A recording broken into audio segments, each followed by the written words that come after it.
Hello everyone, this is Rajiv Sanaki, Department of Civil Engineering, Jain Polytechnic, Belgavi. So in today's lecture, we will be completing Unit 3. We will be covering the last portion in Unit 3.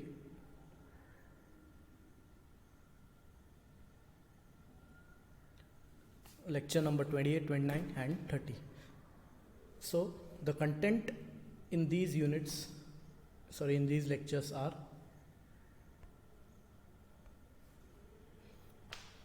design of two-way slab, the cases corners are not held down and corners held down.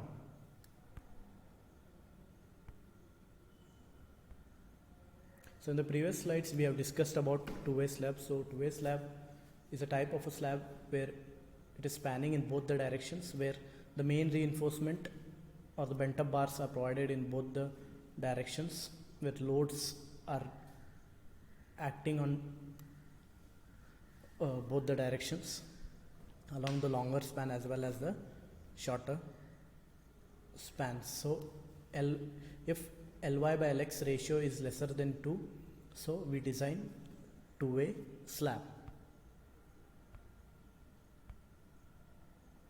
So in this diagram you can see how the arrangement of bars is given in two-way slab.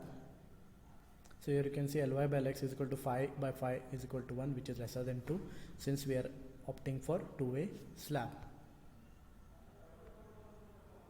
Now coming to the design example. So in this example, design a RC slab, a room of 5 into 6 meter size. The slab here is simply supported on all four edges with corners held down and carries a live load of, that is superimposed load of 3 kilonewton per meter square, inclusive of floor finish, etc.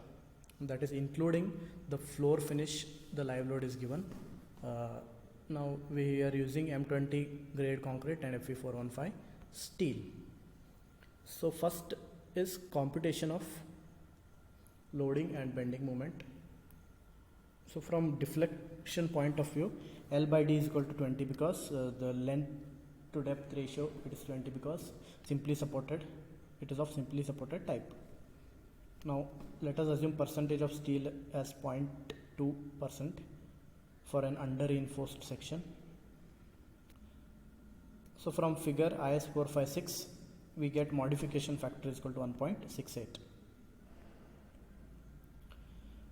Hence the ratio L by D is equal to 20 into 1.68, we get 33.6, and D is equal to L by 33.6, we get 5000 by 33.6, 5000 nothing but the span, we get 148.8 mm, that is the effective depth. Now providing 20 mm nominal cover and 8 mm diameter bar,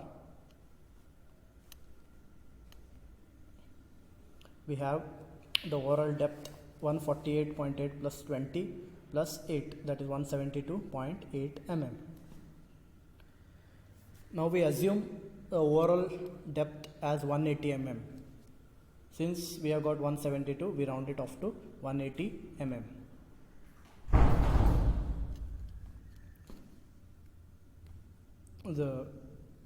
We assume it as 180 mm for computation of dead load. So self weight of slab per meter square is equal to 180 depth into 1 meter slab into 1 meter breadth into 25, that is density of concrete. We get 4.5 kilonewton per meter square.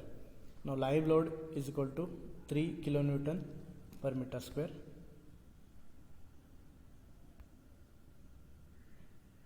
So total load is equal to 7.5 kilonewton per meter square after adding all those. Now total load we got, now we want the factored load. Factored load W is equal to W into 1.5. Substituting we get 11.25 kilonewton per meter square. Now taking effective depth of 150 mm, effective span Ly is equal to 6 plus 0.15 is equal to 6.15, and along shorter side 5 plus 0.15 is equal to 5.15. Now we want to confirm whether it is a one-way slab or a two-way slab. So Ly by Lx is equal to, substituting the values, we get 1.2. The value is lesser than 2 since it is a two-way slab. Now from table 27 IS 456, alpha x and alpha y values we should find out. So alpha x is equal to 0.072 and alpha y is equal to 0.056 from table 27. Now we have mu x, moment of resistance along x direction and moment of resistance along y direction. So alpha x and alpha y we know, Wu we know, that is factored load, and Lx we know, that is the value along the shorter span.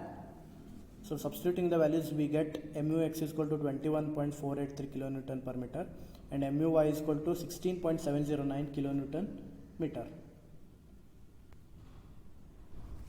Now for shorter span, width of middle strip is equal to 3/4 of Ly.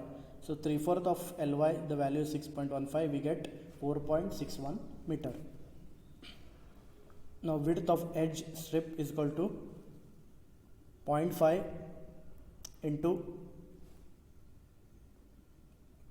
Ly minus the width of middle strip, we get 0.77 meter. For long span, width of middle strip is equal to 3/4 of Lx. The similar calculation like the width of middle strip for a shorter span. Substituting, we get 3.87 meters. Now width of edge strip, we have 0.5 into shorter span minus the whatever value we have got for width of middle strip, we get 0.64 meters. Now computation of effective depth and total depth. So here what we are doing is using the formula d is equal to mu x by rub square root. Substituting the values in the square root, we get 88.2 mm. However, from requirement of deflection, keep d is equal to 180. Therefore, effective depth d is equal to 180 minus 20 minus 4, we get 156. And that for long span, d is equal to 156 minus 8, 148 mm. Now, after determining the depth, effective depth, we determine the area of steel along x direction. So using the formula and substituting the values, we get 403.2 mm square. Now spacing, assuming 8 mm bar, spacing 1000 small AST by big AST, we get 124.7 mm spacing for. So provide 8 mm diameter bars at 120 mm center to center for middle strip of width 4.61 meters, edge strip of length 0.77 meter. Therefore, the reinforcement in the edge strip is equal to 0.12 into 180 into 1000 divided by 100. We get 216 mm square. So provide 8 mm diameter bars at 225 mm center to center. Now next is computation of steel reinforcement for longer span. So after determining using the AST formula, we get 327.9 mm square. So assuming 8 mm diameter bar, the spacing along y direction, we get 153.4 mm. So provide 8 mm diameter bar at 150 mm center to center for the middle strip of width 3.87 meters. Edge strip of width 0.64 mm. AST is equal to 2216 mm square. Hence provide spacing 8 mm diameter bar at 225 mm center to center. Now next, coming to torsional reinforcement at corners. So size of torsional mesh Lx by phi. So Lx is the effective length of shorter span, 5.15 divided by 5, we get 1.03. So from the center of the support, or 1.03 plus 0.08, we have 1.10 from the edge of the slab. So area of torsional reinforcement is equal to 3/4 AST x is equal to 3/4 into AST, area of steel along x direction, at least we know, we have calculated it. So substituting the values, we get 302.4 mm square. Now provide 8 mm diameter bars at 166 mm center to center. So finally, after the torsional area reinforcement, we can see the diagram or cross sectional of the doubly reinforced beam, how the arrangement is of the bars is provided. Thank you.